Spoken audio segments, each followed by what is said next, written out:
kita berdoa. Kembali kami mengucap syukur kepadamu Allah Bapa yang baik atas segala pemeliharaan, penyertaan, dan perlindungan yang kau berikan kepada kami.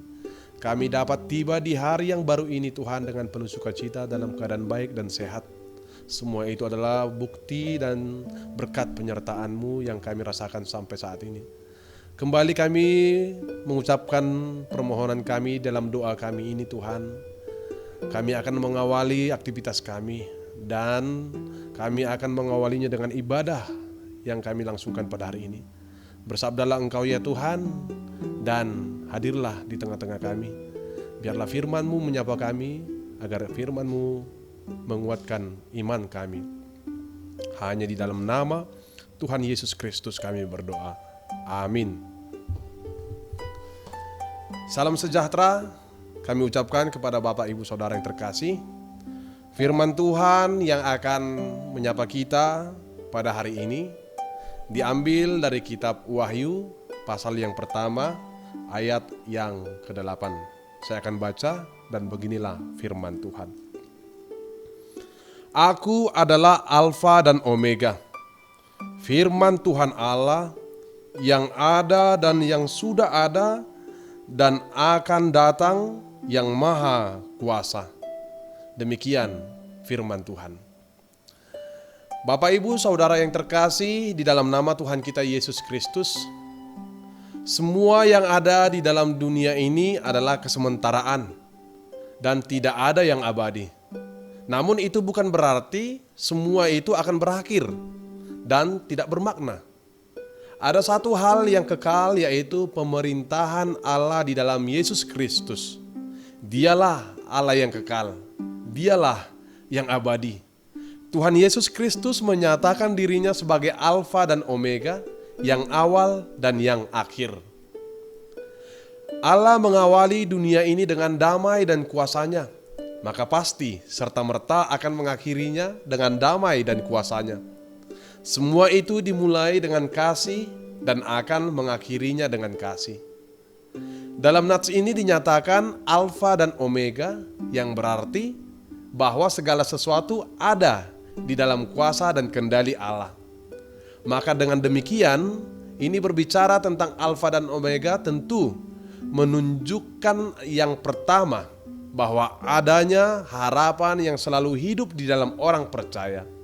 Yang kedua, bahwa kita orang percaya tentu senantiasa hidup dalam iman yang sejati, yaitu iman yang menyelamatkan. Yang ketiga, orang percaya hendaklah senantiasa menyerahkan hidupnya secara total kepada Allah. Apa yang boleh kita ambil sebagai sikap kita yang sungguh agar firman Tuhan benar-benar mengalami kuasa di dalam hidup kita dan benar-benar kuasa menyapa hidup kita? Yang pertama dikatakan, setia dan percaya dengan sungguh kepada Allah, Sang Pemilik dan Penjaga hidup orang percaya. Tidak ada hal apapun di dunia ini yang bisa mengendalikan hidup orang percaya selain Dia Allah yang kita percayai. Kasih karunia-Nya telah menyelamatkan kita, menuntun kita, menjagai kita dari segala mara bahaya. Maka hendaklah kita setia di dalam Dia, mengimani dan sungguh berserah mempercayakan hidup kita secara penuh hanya kepada Dia. Dari wahyu ini ada kepastian bahwa Kristus adalah saksi yang setia dan terus mengasihi kita. Kuasanya yang dahsyat telah nyata dalam karyanya menyelamatkan kita dari dosa dan maut maupun kematian, dan akan terus nyata melalui segala sesuatu yang terus dan Ia sedang kerjakan selanjutnya bagi kita. Yang kedua, mau percaya dengan sungguh bahwa Allah adalah Allah yang maha kuasa. Pewahyuan ini adalah firman Allah yang berasal dari dirinya sendiri yang sungguh Allah. Wahyu ini menggunakan Alfa dan Omega, huruf pertama dan huruf terakhir abjad Yunani, dalam bahasa Indonesia A dan Z. Dia adalah Allah yang maha kuasa, Pantokrato dalam bahasa Ibrani Yunaninya dikatakan. Pernyataan dan kesaksian ini ingin mengatakan kepada kita bahwa Dia adalah sebagai Raja yang penuh kuasa atas segala yang hidup dan atas segala alam semesta, baik untuk hari ini maupun untuk yang akan datang dan sampai selama-lamanya. Allah yang Maha Kuasa datang dengan kekuasaannya, bukan untuk memerintah dengan tangan besi seperti penguasa-penguasa dunia, melainkan kemahakuasaannya adalah kuasa untuk menyelamatkan, merangkul, menolong, memelihara, menghibur, dan kuasanya penuh kasih kepada kita umat yang Dia pilih. Alfa dan Omega itu berarti Allah bukan hanya awal, melainkan juga akhir yang menentukan nasib akhir dari segala sesuatu di dunia ini dan alam semesta ini. Hal yang keliru adalah banyak orang yang menyamakan Allah sama seperti tukang jam. Tukang jam itu biasanya memutar jamnya setiap hari lalu tidak memperdulikan lagi karena jarum jam akan berputar dengan sendirinya. Banyak orang berpikir dan menganggap bahwa Allah seperti tukang jam. Allah menciptakan segala sesuatu, tetapi setelah itu seolah-olah Allah tidak lagi berkuasa, bahkan beranggapan bahwa Allah tidak lagi campur tangan. Itu salah dan itu adalah keliru, sebab Allah bukan seperti itu. Allah bukan hanya awal, melainkan juga akhir. Allah lah yang menentukan, bukan penguasa-penguasa dunia masa kini maupun penguasa dimanapun yang senang merasa sok kuasa dan merasa sok hebat.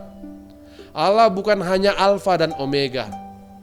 Allah bukan hanya A dan Z saja, melainkan Dia adalah Allah yang Allah seluruhnya di antara A dan Z. Sangat keliru jika kita beranggapan bahwa Allah itu hanya A, lalu sebelum memulai melakukan apa-apa kita berdoa, atau hanya Z saja. Setelah kita berhasil atas semuanya, lalu kita berdoa lagi. Namun, selama di antara itu, kita melupakan atau tidak percaya dan tidak bergantung kepadanya. Yang ketiga yang harus kita lakukan adalah mau senantiasa menghadirkan kuasa Allah yang terus bekerja lewat hidup kita.